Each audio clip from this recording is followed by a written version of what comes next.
The research phase is a critical part for me. It's actually what I think one of the most enjoyable parts for me as well, because you're kind of free to kind of roam, It takes me back to kind of like, I guess, being a film student where you could just go in depth into a subject and really kind of explore. It often starts for me with like one key reference, which is often a still image. I think, for example, Brideshead Revisited. I had this one still image that I was sort of obsessed with, and it was this kind of slightly hyper-real, sort of modern take on like a Vermeer portrait.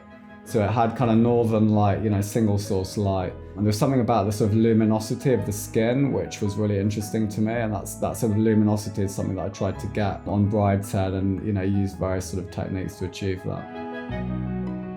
Other projects have been more about stills research. Ghost in the Shell, for example, I actually took over 2,000 still images in Hong Kong on, trying to kind of understand the light in Hong Kong, particularly the night light, the way that the kind of practical lighting worked in the environment.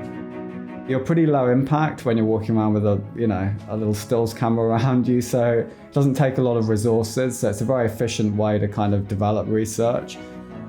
Going back, for example, to Stander, we were shooting Johannesburg location 2001, but shooting it for the 1970s. That was very much like one where I kind of got to roam around with my camera a lot.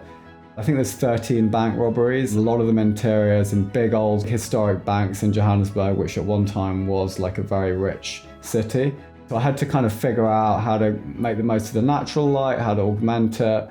And that was also like very influenced by stills photography and documentary footage of the period.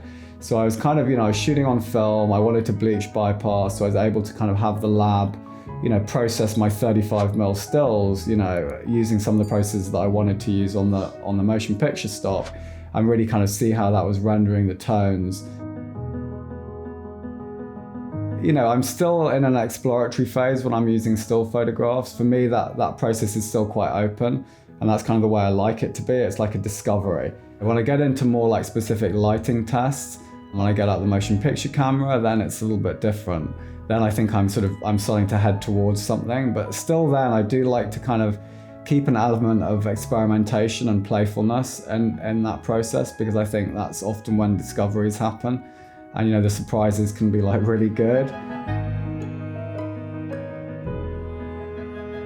When you're creating like a period look, you may be working from like specific reference. Like for example, on Stander, I used, this 16mm footage from the Apartheid Museum. And likewise, there was the Bang Bang Club. Those photographers had really documented the breakup of apartheid very well. So there was some very concrete image to go to there.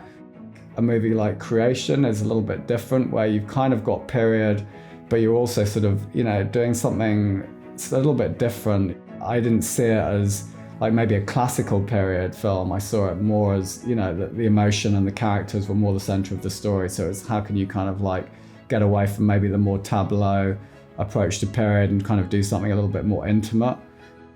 I think for me, I like to have a plan, a very firm sort of visual strategy in mind by the time I start shooting.